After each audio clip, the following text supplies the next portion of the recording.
Assalamualaikum warahmatullahi wabarakatuh. Salam Dahlan Muda. Perkenalkan, saya Desti Restia Rahmawati. Saya sering dipanggil Desti.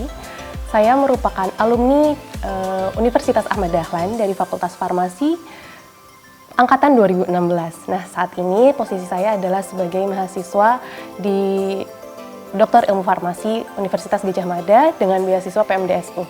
Nah, mungkin itu yang mengantarkan saya saat ini untuk kenapa saya duduk di sini dan ingin berbagi pengalaman dan bercerita kepada teman-teman semua. Oke, mungkin bisa saya awali dari perjalanan akademik saya selama ini, di mana selama S1, S2, dan S3 saya ambil secara gratis dengan biaya beasiswa dari pemerintah, yaitu yang S1 saya dengan beasiswa unggulan, mungkin teman-teman sudah tahu ya, dari Kemendikbud. Kemudian S2 dan S3 saya jalankan dengan beasiswa PMDSU, yaitu merupakan beasiswa percepatan doktor, seperti itu. Nah, beasiswa yang saya tempuh selama ini adalah beasiswa dalam negeri. Kenapa demikian? Sebenarnya dulu saya tidak sempat terpikirkan, teman-teman, karena menurut saya untuk mendapatkan beasiswa itu sangat susah, dan saya juga bukan dari sekolah-sekolah yang terlalu favorit seperti itu. Jadi saya termasuk siswa yang biasa-biasa aja, dan bagaimana ya caranya dapat, jadi itu jauh dari pikiran saya saat itu, seperti itu. Namun alhamdulillah seiring berjalannya waktu dengan naik turunnya pasang surutnya kehidupan, saya banyak belajar gitu, bahwa hidup ini tuh harus terus diperjuangkan. Dan pada akhirnya ketika saya lulus SMA, saya memutuskan untuk mengambil jurusan S1 Farmasi di Universitas Ahmad Dahlan. Di balik pada akhirnya saya memilih itu tentu banyak cerita, teman-teman.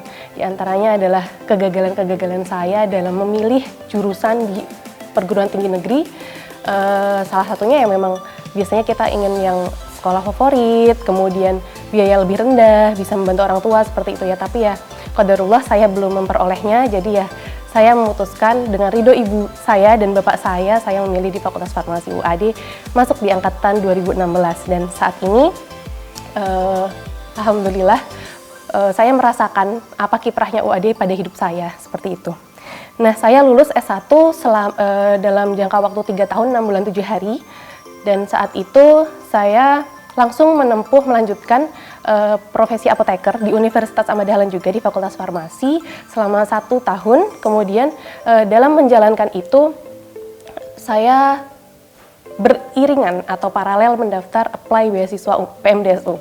PMDSU ini merupakan beasiswa pendidikan magister menuju doktor dan doktoral untuk sarjana unggul. Jadi merupakan beasiswa pemerintah untuk percepatan atau akselerasi menjadi dokter. Nah, teman-teman, merunut ke belakang ya, apa saja yang pernah saya lakukan, seperti apa saya menjalani ketika saya menjadi mahasiswa S1 dulu, di mana kita merupakan mahasiswa dari kampus swasta yang terbesar, maksudnya yang kita ketahui bahwa Universitas Ahmad Dahlan adalah sangat patut untuk kita banggakan bersama, teman-teman, karena fasilitasnya, karena kiprahnya, baik moral dan material kepada setiap mahasiswa. Itu saya rasakan bahwa memang memberikan dampak yang sangat signifikan dalam perjalanan akademik saya. Dan tadinya mungkin memang terpikir bahwa wah di swasta itu mahal gitu ya, teman-teman. Tapi ketika kita bisa merubah pola pikir kita bahwa kita harus memanfaatkan kesempatan ini dengan kita menjadi mahasiswa di UAD, kita harus memberikan yang terbaik, kita harus mengambil keuntungan sebanyak-banyaknya dengan fasilitas yang ada. Ayo kita sadar dari awal bahwa kita juga semuanya bisa mendapatkan kesempatan yang sama. Kemudian saat ini saya sedang menjalankan studi sebagai mahasiswa S3 di Doktor Ilmu Farmasi, dan saya memperoleh beasiswa PMDSU ini ketika saya berusia 23 tahun, ketika lulus profesi apoteker, dan bersamaan dengan itu saya double degree profesi apoteker dan sedang menjalankan program magister di Universitas Gadjah Mada. Di awal studi S1 saya, pada bulan September 2016 saya teringat. Saat itu saya sedang mengikuti soft skill seperti teman-teman saat ini, sedang mengikuti soft skill dan P2K atau ospeknya mahasiswa baru di UAD gitu ya. Nah, saat itu bersama teman-teman yang lain, pasti setiap mahasiswa membawa motivasinya masing-masing.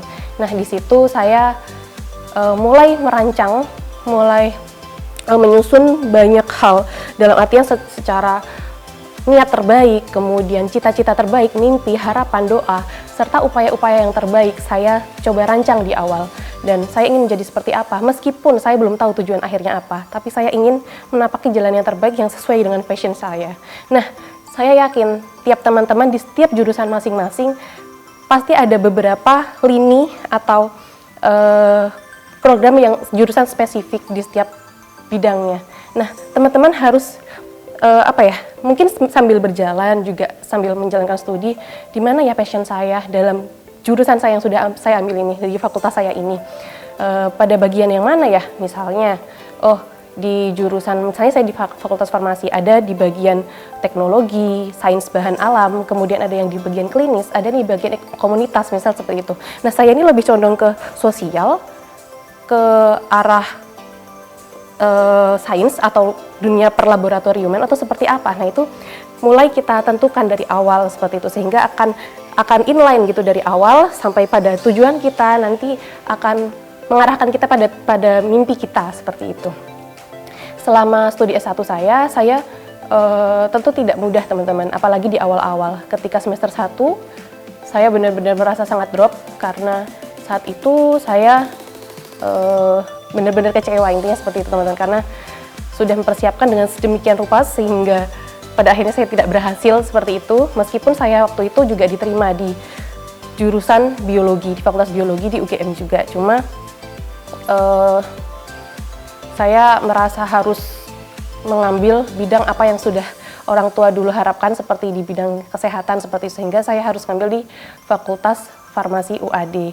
Mengapa harus di UAD? Karena itu yang terbaik gitu dari pandangan keluarga saya saat itu. Setelah mensortir adalah UAD sistemnya baik, iklimnya baik gitu, baik dari segi moral, kemudian agama dan sosialnya. Apalagi tetap di Jogja, dan keluarga saya sangat mendukung saya untuk tidak keluar dari Jogja. Jadi ya ini mungkin kurang jadi motivasi teman-teman ya untuk yang itu, karena itu cukup membatasi. Tapi ya latar belakangnya seperti itu dan saya merasa tidak bisa punya pilihan lain, jadi saya harus ambil gitu. Nah, kita kembali lagi seperti apa beberapa saran dari orang-orang terdekat kita harus mempertimbangkan itu dan bagaimana itu nanti akan menentukan dan pengaruhi jalan kita nanti. Kemudian, nah apakah selama S2 saya juga mulus-mulus saja? Tentu tidak teman-teman. Selama S1 saya mengalami banyak kegagalan. Saya dulu hingga lulus S1 sudah meraih beberapa prestasi, diantaranya baik tingkat fakultas, universitas, daerah atau LLDikti, kemudian nasional dan internasional, kurang lebih sebanyak 53 kali.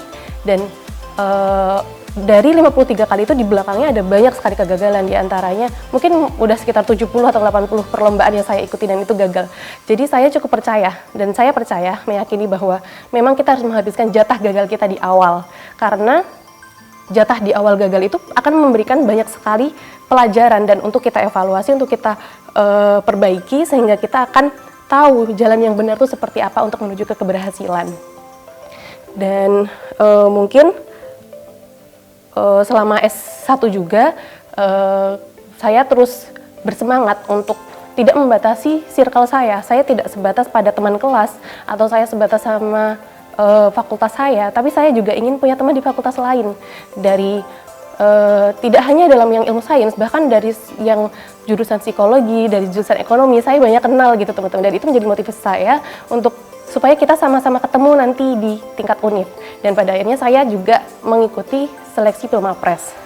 Saat itu semester 3 saya menjadi Mawapres 3 di Fakultas Farmasi, kemudian masih masuk 15 besar aja di universitas, jadi tingkat UAD. Dan selanjutnya ketika semester 5 saya kembali mengikuti seleksi tersebut dan alhamdulillah memperoleh juara 1 Mapres di Fakultas Farmasi, kemudian juara 1 di kemudian juara 1 di universitas, dan melanjutkan di tingkat LLDikti dan nasional hingga mencapai juara 2 di LLDikti.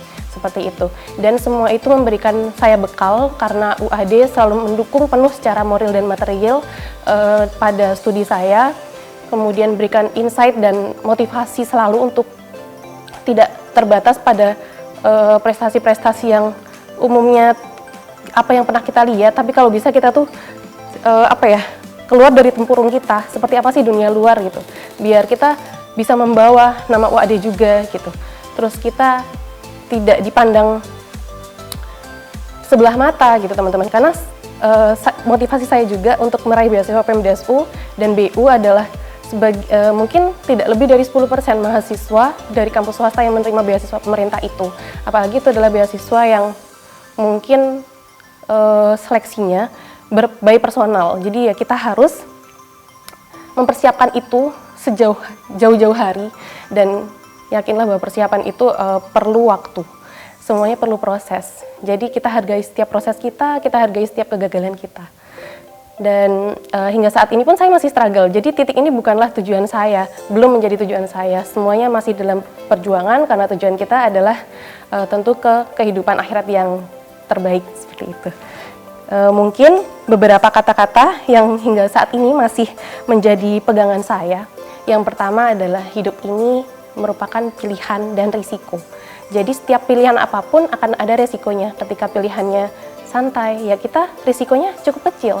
Ketika pilihan kita tinggi, maka risikonya akan berat. Mungkin akan mengurangi waktu main dan tidur kita, seperti itu. Kemudian yang kedua, ambil setiap kesempatan yang ada. Karena dia hanya datang sekali saja. Kenapa? Misalnya nih, kita mau ikut suatu pendaftaran di organisasi. Wah, tahun ini BEM buka nih, gitu. Tapi ntar aja deh tahun depan, karena sekarang masih sibuk sama laporan-laporan, artikel-artikel, tugas dari dosen. Tapi yakinlah bahwa kesempatan sekarang sama besok itu udah beda. Kalau bisa ambil dua-duanya, kenapa enggak, gitu. Dan semuanya itu tergantung dari gimana kita menghadapinya, gimana kita menata dan manajemennya. Kemudian yang ketiga, mungkin ini sedikit keras, tapi menurut saya ini cukup bisa jadikan pertimbangan, tapi dengan koridor tertentu ya teman-teman. Undang gelisah dalam hidup, karena dengan itu hidup kita akan tumbuh dan berkembang. Nah, maksudnya mengundang gelisah adalah, misal nih, ada teman kita yang, wah dia kok bisa ya seperti itu. Kita seharusnya jangan malah minder, kita cari tahu, kita cari jalan, gimana caranya kita juga bisa seperti itu, atau bahkan melebihinya. Itu dalam hal prestasi yang misalnya di dunia akademik. Dalam prestasi yang misalnya dalam dunia agama, wah teman kita ada yang hafiz dan hafizoh, gimana ya bisa kayak gitu ya? Pasti kayak menumbuhkan rasa gelisah, karena kita masih segini nih. Ayo kita capai itu, kita paling nggak kita setarai itu. Mari kita termasuk dalam golongan kanan gitu teman-teman, atau bisa dibilang ayo semangat untuk menjadi golongan outlier itu, sebelah kanan. Mungkin sedikit cerita dari saya seperti itu teman-teman, dan selebihnya jika nanti ada kesempatan boleh kita saling ngobrol dan duduk bersama. Terima kasih. Billahi taufiq wal hidayah. Wassalamualaikum warahmatullahi wabarakatuh.